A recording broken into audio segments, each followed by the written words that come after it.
Hey everybody. What's going on? We are here Welcome in to 2022. the year of 2022. And a lot of people have been joking that it's 2022, but it's not. It's 2022. Do you get it? Yeah. Which of course we wouldn't care because we loved 2022. For some people 2020 Part was two. super hard, but we liked it. Yeah. But that's a different story for a different time. It's Or a a different different podcast. story. You could watch it. We talked Yeah. about that in a podcast. Long time ago. In a podcast before. But In a podcast far, far away. yes. Yeah. Okay. So here's the deal. All right. So I think we said like on the last podcast, we didn't have one last week. But the time before we were really talking about coming in to this is going to be like a New Year's podcast, right? I mean, this is the very first podcast of the new year. And I just believe that for all of us that are in relationship with Jesus, I think that this is the moment, this is the week that we can set the tone for the rest of the year and, you know, get our goals lined out, get everything out on the table. And I'm not like a really big resolutions guy because nobody ever sticks with them. They at least do until April. Yeah, which is why, you know, starting tomorrow, the gym is probably going to be packed. I won't be there. All day, every day. I go to but, gym here. In March, it'll slow down again. Or, April 1st. Just kidding. I'm not going to do that anymore. Yeah, April Fools.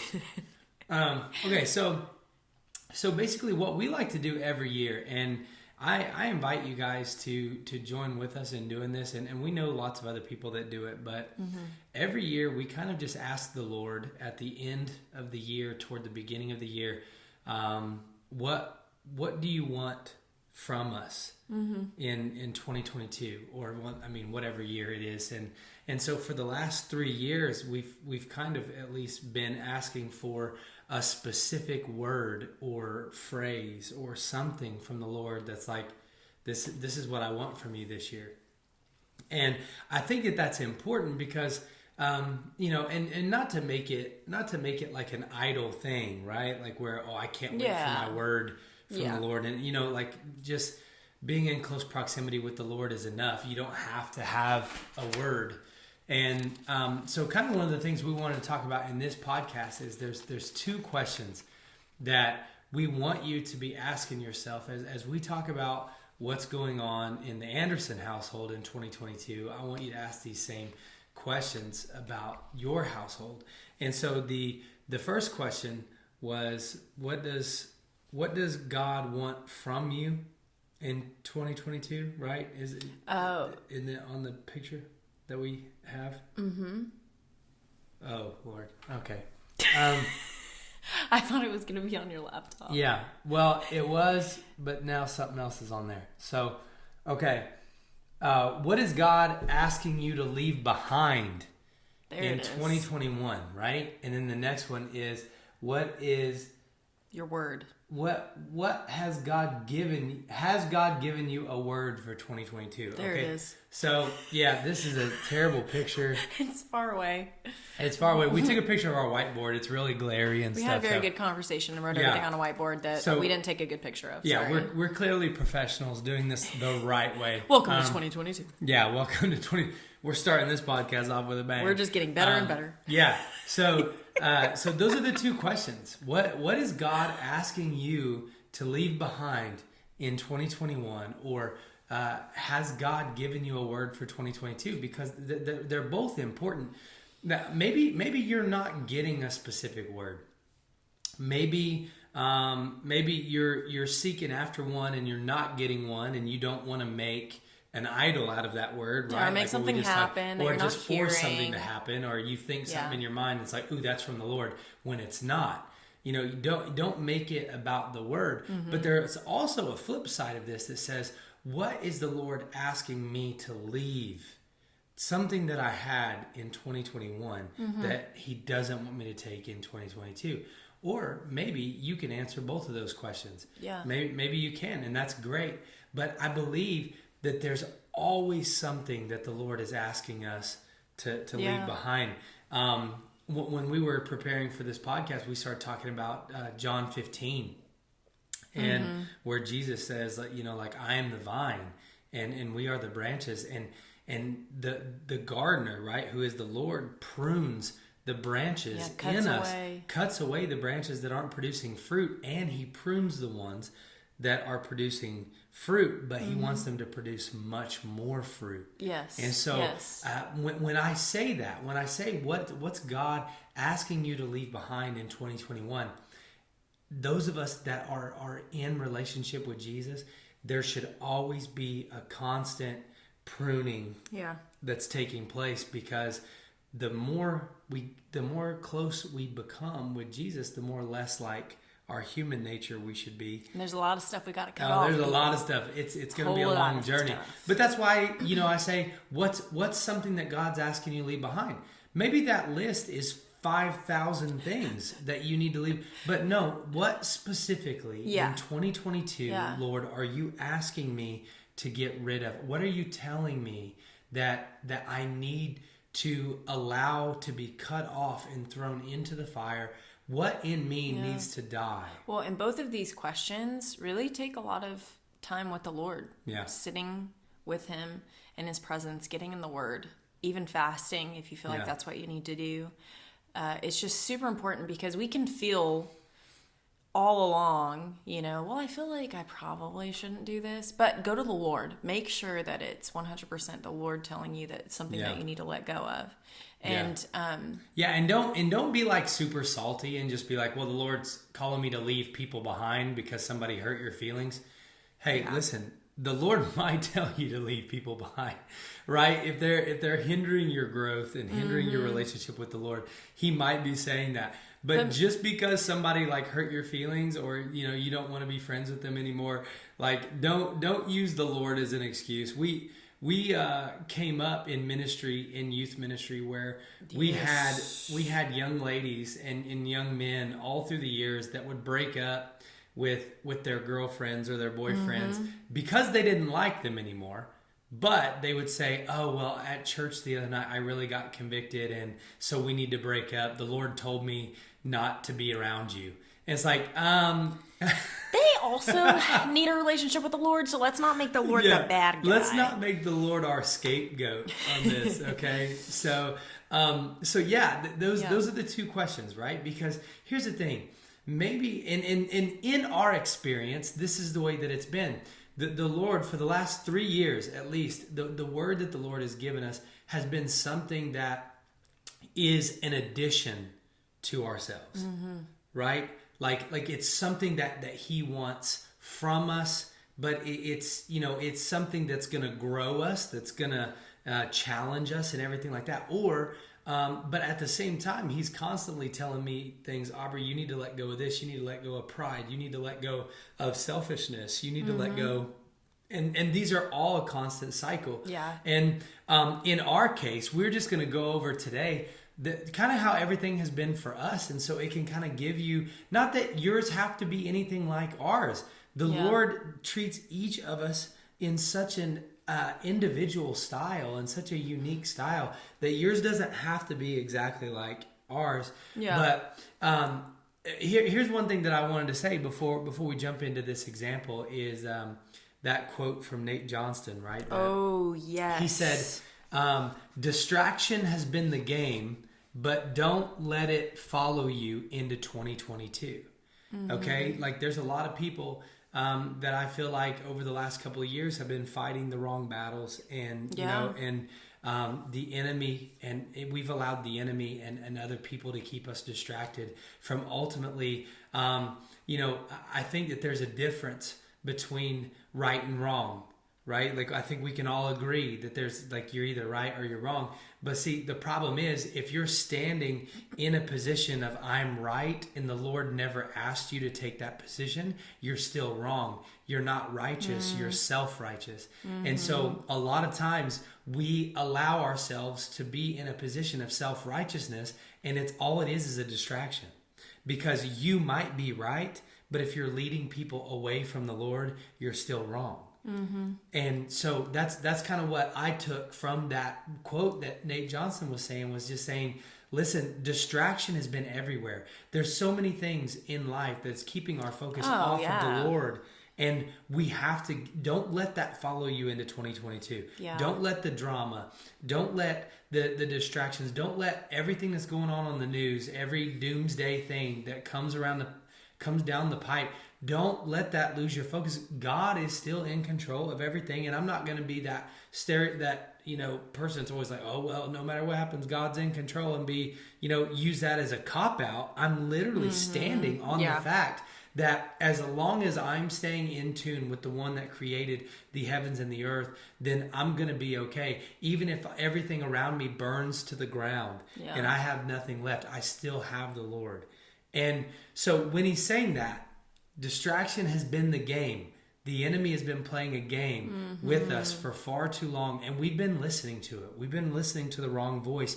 It's time to get our focus back on the Lord, and stop worrying about what so-and-so's doing over here, this person's doing over here. We got to get our focus back on the Lord. And distractions will come. That's just what happens. Yeah. The enemy is not going to stop bothering you. You just have to choose to put your foot down. So when we realize, like, if for some, it's so hard to sit down without a busy mind and spend time with the Lord, sit in his presence, read the word, whatever, journal, all those wonderful things, right? But the distractions will just come. Things will come up in your head like, oh my gosh, I didn't get that done. I need to get that done really quick before the kids wake up. I need to do this. Oh my gosh, I totally forgot about that. Or you're on your phone. Ooh, Facebook, okay. And you were supposed to be looking up a scripture. I've done that TikTok. I've done that a whole lot of times. Yeah, and TikTok will take hours of your life. Hours and hours and days. All of a sudden, next thing you know, you look at the clock right there on your phone and you're like, dude, what have I been doing for the last 30 minutes? I had to delete the app because it happened once. I looked down at my phone, I looked up, and it was 2 hours later. I was like, the devil's a lie, and I deleted that thing. And they're not terrible. Like, I'm not saying that you can't unplug, right? You can't rest. You can't just, if you had a long day at work, you can't, you could sit there and just chill out for a second. But the problem is when we get to the place where if you leave your phone somewhere, the whole, like, all you're of a sudden, naked. Yeah, you're out of control. Like, you're just like, I don't know what to do. What's happening? Like the generation before us, like, I remember when I was a kid and my dad had one of those bag phones for the car. That stays in the car. We didn't have phones all the time. And so when somebody would leave the house, now somebody leaves the house without a phone, and we're like, oh dear God, call the hospitals. What's going on? Like, I don't know where they're at. And like, you're sitting there panicking the whole time. I mean, we have to get away from the distraction of everything that's going on in the world and get our focus back on the Lord. And I believe that he's going to do big things in 2022. And something else too, Aubrey, that I really feel like has probably been a distraction for people is offenses towards others. Ooh. And that goes along with, I think it was the same prophetic word where Nate Johnson said that quote about distraction. Yeah. He had a dream that he was about to go into like this trail, that he knew the Lord was leading him into. And he looks down and he's barefoot and his feet have dust and dirt all over him. He's like, what is going on? And the Lord pretty much told him he cannot go into the next season unless he's forgiven what others have done. And so, remember I told you that the other day. The Lord told me that I'm not going to get that super personal, but remember he said the same thing to me the other day whenever I said, Aubrey, in order for you to get where I'm going or for where I want to take you, you can't take this with you. Yes, and I think I really and it wasn't like super I wasn't like super offended. It was just like pride, right? Like pride is a distraction that I mean we talked about it on the podcast before. God opposes the proud. He opposes you, and so the Lord basically told me the same thing. Like, Aubrey, if you're going to go where I need you to go, you can't take this with you. And some of these offenses happened a long time ago, to where, like, when you look at them, you can't think positively. You're just like, oh gosh. Like, when you look, that's how bad it's gotten for some people. You scroll through their Facebook. Yeah. Or you've just gotten rid of them altogether on social media, which is fine sometimes. I think it's actually healthy, but he looked down at his feet and they were really dirty. And then the Lord showed him the scripture where Jesus told his disciples, if they won't, whenever you go to these places and these cities, if they won't listen to you, wipe the dust off your feet from them and move on. And so he's asking us right now, this is one of the things that we should drop, right? Is our offenses towards people. We should choose to forgive them. So I literally was so intentional. I was like, Lord, put the names, put the faces in my mind, and I'm going to forgive them. And it's such a beautiful thing to do that. Because I think I read that maybe on the 31st or something like that. It was a perfect time. But any time is a perfect time for you to forgive somebody and move on and not hold grudges, because that just holds you down, and that's something that's going to hold you back. Like that question. Don't let unforgiveness follow you into 2022. Let go of it. Get rid of it as soon as you can. And here's the thing. We weren't really going on the forgiveness train or the unforgiveness train. No, I just knew. But the thing about it is, a lot of times we want to forgive, and then we set our heart in a position of forgiveness, and then as soon as that person does something to us again, it's like, oh, like, and then everything rises back up. That's the final straw. But the thing is, I love the position where Paul says that love is patient, love is kind. Mm-hmm. But the most important thing that love keeps no record of wrongs. Yeah. None. And, people are like, well, I can forgive them. Well, in order to truly forgive somebody, there has to be love in your heart for that person. And when you love somebody, you don't get to keep record of wrongs. Or you don't love. Mm-hmm. And so make sure you position your heart there. And I've always found it to be exactly like this. If I go, okay, Lord, I'm going to forgive that person. Mm-hmm. It's not long after I make that statement that something else will happen. Yes. And then I'm going to go, he's like, okay, but see, did you I knew, you know what I mean? Like, and then we make excuses to defend our first stance in the first place. Mm-hmm. And it's just wrong. You can't control what anybody else does to you, just like they can't control you. And so you position your heart and say, Lord, I'm not taking this bitterness. I'm not taking this unforgiveness into 2022. I don't have time to carry it anymore. I don't have time to be distracted. And honestly, because this happened for Aubrey and I, and so I'm feeling like it's happened for a lot of others, that towards the end of 2021, impurities were just popping up left and right in your life, like roots of things. Like, dang, I didn't realize I was that selfish. Like, oh my gosh, am I really like that? And all these things are popping up. And maybe you felt like a horrible person when these things would pop up. Maybe you're arguing extra with your spouse. Maybe you're having issues with people at work. Maybe like stubbornness, selfishness, all these things are coming up to the surface, and pride. And you're like, where did this come from? I thought I was better than this. You know what I mean? You kind of think like that. Like, I thought I've grown more than this. I really believe the Lord we've been in the fire, right? And the impurities are coming up left and right. And you see them, and they're on the surface. Like, you can't not see them. And it makes you feel like you're a horrible person, right? I believe that the Lord did that intentionally, because I even saw that with us, Aubrey, like when we would be arguing and like I would say something, I'd be like, oh my gosh, I can't believe I just said that. I really am all these different things. I'm selfish. I'm so prideful, blah, blah, blah. And we were just arguing about dumb stuff, guys. Like, so that there were these impurities coming up. It was stupid. But I really have felt like a shift with us even now.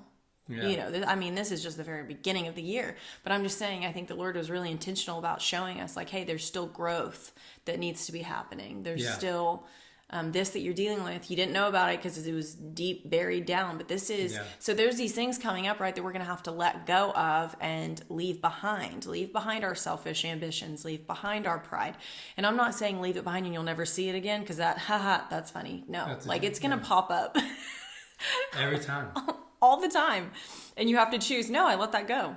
I let that go. It's a constant battle of shutting it down, mm-hmm. Shut it down. Yeah, I can't say it enough. It's like when Paul says that we have to die daily, that's exactly what that means. Every stinking day. It means every time I see pride flare up, I have to die to it. Every time I have my selfish ambition come up, I have to die to it. I have, we have to get rid of that, like, on a daily basis, and that's why it's important. And that's why it goes back to what we were talking about with these questions. It's like, Lord, what is it? What is it in me that I need to leave behind?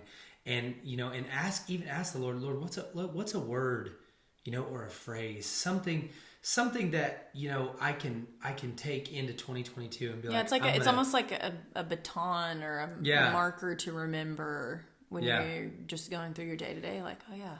Yeah, it could be. And also on the other thing is, like, we were talking about pride and dying to that every day. Listen, I feel like I had to say something a second ago, but I skipped over it because I didn't want to hurt anybody's feelings. if you find yourself constantly apologizing for the same thing over and over again, and especially with your spouse, and you're constantly going, I'm so sorry, I keep messing up in this area, and I'm so sorry, and I keep messing up, and it's happening all the time, your I'm sorry's become less and less powerful, and then it just becomes a phrase that you just simply say to get yourself out of the doghouse.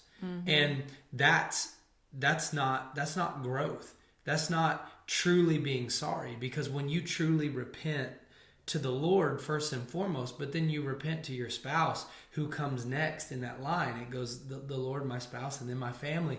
Whenever I say sorry, that means that I'm literally positioning myself to be different than what got us into this situation in the first place. So if the Lord is even challenging you right now and saying, hey, I need you to let go, recognize and release pride in your life. Recognize it and release it. That means stop saying sorry for doing the same thing over and over again and deal with it. Die to your flesh. Stop trying to be right all the time. And I'm only saying this because that's the way that things work for me. I see things in black and white, and it's either I'm right or I'm wrong. And if I'm not wrong, I'll fight tooth and nail to be right. But then even though I'm right at the end, the Lord is sitting there showing me, Aubrey, even though you're right in the eyes of man, I see your heart. Your heart's wrong, and you're still wrong. So it's letting go, and it's repenting of that. Like whenever I tell Jordan, I'm sorry. Like I told myself a long time ago that I would be the first one to apologize. If I'm, when I'm wrong, I'll be the first one to apologize if we get into an argument. But even at that can become prideful. Because if you're apologizing just to be the first one to apologize, then that's not remorse. That's not, you're not repenting to your spouse. You're not asking for forgiveness. You're going, yeah, good job, me. I was the bigger person. I apologize first. It's still pride. So if the Lord is challenging you in that area of pride, first of all, you say, Lord, show me that nasty pride, because let's not forget, we talked about it in the last podcast. You literally, when you carry pride and you knowingly carry pride, you are knowingly positioning yourself in opposition to God, because God opposes the proud. Yeah. And so we can't take that. I don't want God against me, in 2022 at all. But so getting back to where we're actually going, we kind of wanted to go over the words that the Lord has kind of given us over the last couple of years, or the phrases, and just to kind of give you a glimpse of what that looks like. Not that yours has to look anything like that, but just to kind of show you what it's been like for us. And I remember in 2020, the phrase that we had was come alive. And it was actually... That's literally the truest thing that ever... It was kind of crazy. It's kind of crazy that everything came alive, but really both of us started looking at things differently. We stopped taking things for, what we thought they were. And it's like, if I can't, even as far as reading scripture and everything like that, it's like, I'm not just going to take somebody's word for it. I'm going to go and study for myself and get revelation from the Lord for myself. And so in a way, when everything else was kind of shut down in 2020, we were coming alive. And so like now that you look back on it, and that's what's cool about asking these questions with the Lord, because you can look back on it and go, wow, that was the phrase that the Lord gave us in January of 2020 before all the COVID stuff happened and everything like that. And when everybody else was quarantined and nobody knew what the future was looking like, I really believe that we were coming alive 100%. Into our relationship with the Lord. So it was amazing. And then in 2021, last year, he gave us the phrase radical obedience. And I just remember, I think, wasn't it, it was Michael Todd from Tulsa that did that, Radical Faith. He did this sermon series as Radical Faith, and I just kept seeing it, and like all these pastors kept saying faith, and they all kept doing all these different sermons and different teachings on faith. And and I just remember the Lord dealing with me on that, and he said, yeah, but Aubrey, faith without obedience is dead, right? Faith without works, faith without corresponding action is dead. So I just remember he challenged me. He's like, man, I was sitting there thinking, radical faith, that's crazy. I wonder if my faith is where it needs to be. And then I sat there and was thinking about, no, I would much rather focus in on obedience. Mm-hmm. Because faith is easy to have. Like you can sit there, and build yourself up in faith all you want to, but if you don't have that corresponding action. Well, if you're not obeying, then you really don't have faith. Yeah. Yeah. And so, I mean, we kind of, we moved here to Lawton and did a whole bunch of things in just what some might call radical obedience, or what I just like to call obedience. And what was so crazy about it is when you think of radical obedience, you're like, oh yeah, I mean like skydiving for the Lord and stuff like that. Yeah. But no, sometimes it's literally be still. And do nothing. Don't do anything. Yeah. That's pretty radical. Right. Yeah. For a lot of people. I'm even saying maybe your word from the Lord is, maybe you're like an extreme workaholic and you're going 90 mile an hour every different direction. And the Lord says, hey, in 2022, I want you to learn to rest. Mm-hmm. I want you to learn to be still. Mm-hmm. Dude, for some people, that would be like, you might as well put a gun to my head and pull the trigger, because I can't sit still. If I'm not moving, if I'm not working, then I'm not doing what I'm supposed to be doing. And that's when, I think it's important. In Psalms 23, I just want to say this really quick. In Psalms 23, David is writing to us, and he says that he makes me lie down in green pastures. Mm-hmm. Right? And like the Lord makes me lay down. And whenever I sit there and think about that, like everybody likes to phrase their workaholic mentality based on, if you don't work, you don't eat. God blesses the work of your hands. Absolutely. That's all in the Bible. I'm not going to take that away.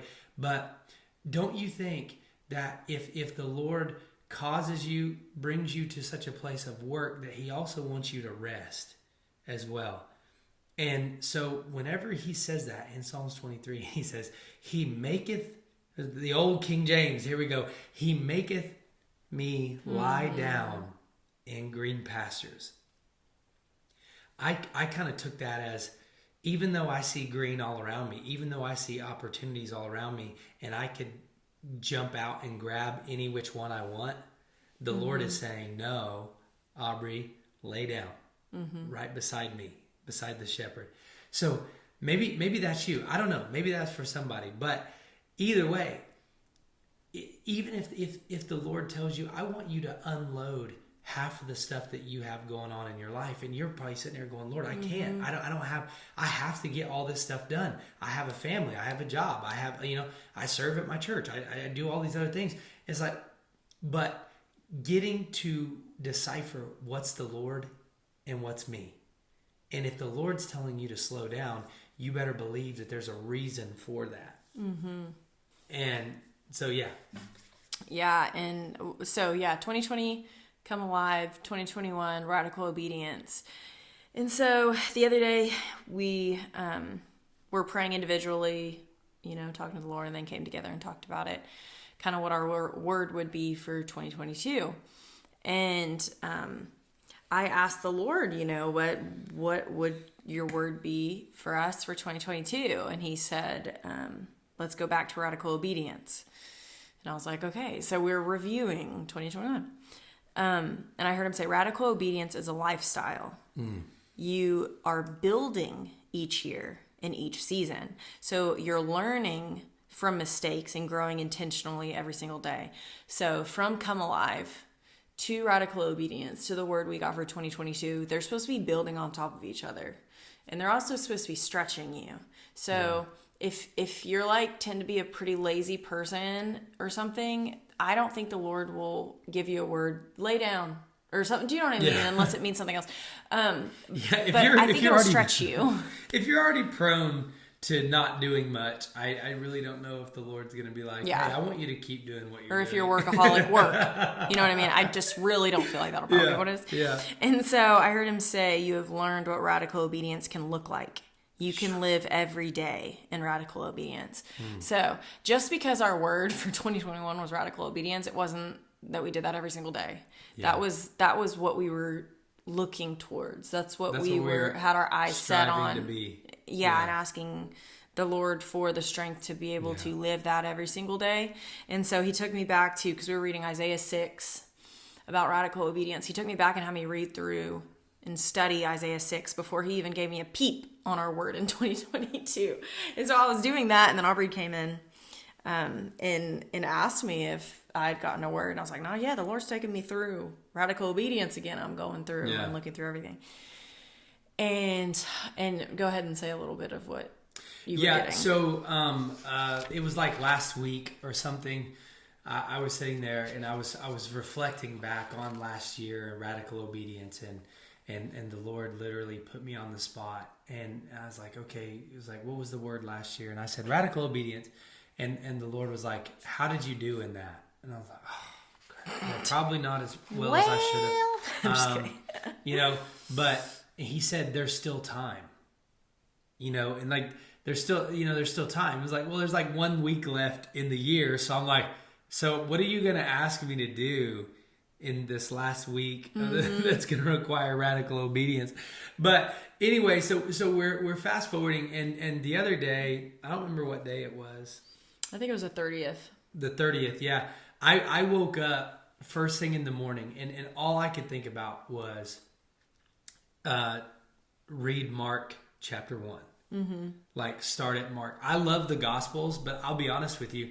I'm like most people. I love John and I kind of love Matthew, but not so much the other two. And so that's why I thought that this was weird that the Lord was like, go to Mark, and maybe, you know, some other people have other favorite Gospels or whatever, but Mark is not really one that I've spent a whole lot of time in, like just focusing on it. So I was like, okay, this has to be from the Lord. So I grab it and I'm in Mark chapter 1 and I'm just going through here. And of course, so it starts in verse 9 and it talks about the baptism of Jesus, and Jesus comes down. John the Baptist is there. And so verse 9, it says, in those days, Jesus came from Nazareth of Galilee and was baptized by John in the Jordan. And when he came up out of the water, immediately he saw the heavens being torn open and the Spirit descending on him like a dove. And a voice came from heaven, "You are my beloved Son, and with you I am well pleased." Now in verse 12, and you'll catch the pattern here. The Spirit immediately drove him out into the wilderness. The Spirit led Jesus into the wilderness to be tempted by the enemy. So immediately drove him out. And then down in verse 21, here it is again. And they went into Capernaum, and immediately on the Sabbath, he entered the synagogue and started teaching. As I was reading this, the word that kept sticking out to me the whole time was immediately. And then as I kept reading that, and I went back in and I kept saying immediately, like there's a pattern here of immediately. And so then if we are truly building on radical obedience, then the Lord was saying, I need you in 2022 to take the radical obedience that you're trying to learn in 2021. I need you to carry that into 2022, except not only do I want your obedience to be radical, I want it to be immediate. And when Ari said that, I was like, oh, that was good, but I'm still working on radical obedience right now. Right. And so we all are. I the next morning I spent more time and I finished Isaiah 6 and was just talking to the Lord. And I specifically asked, okay, Lord, what is our word for 2022? Building off of Isaiah 6's radical obedience. Okay, and so I encourage you to read Isaiah 6. I don't have enough time to tell you about it, but it is bomb. Yeah. You need to read it. And so he said to look up the Greek meaning, the actual word for what they used for immediately. Yeah. In Mark, and it's called euthus. Okay. And so there's a pretty long definition of what it means. So I'm going to actually read it because it's very powerful. Properly. straight, without unnecessary zigzags or detours, upright, not crooked or bent, figuratively, okay, so without delay, acting immediately, straightway, taking a direct path from God's point A to God's point B, which avoids unnecessary delays, and also sincere and true. And I was just like, oh my goodness. And then I heard the Lord say, when Jesus heard, he acted straight away, immediately, and with sincerity and truth. In 2020, when you hear me, go immediately. Wow. And I was like, oh my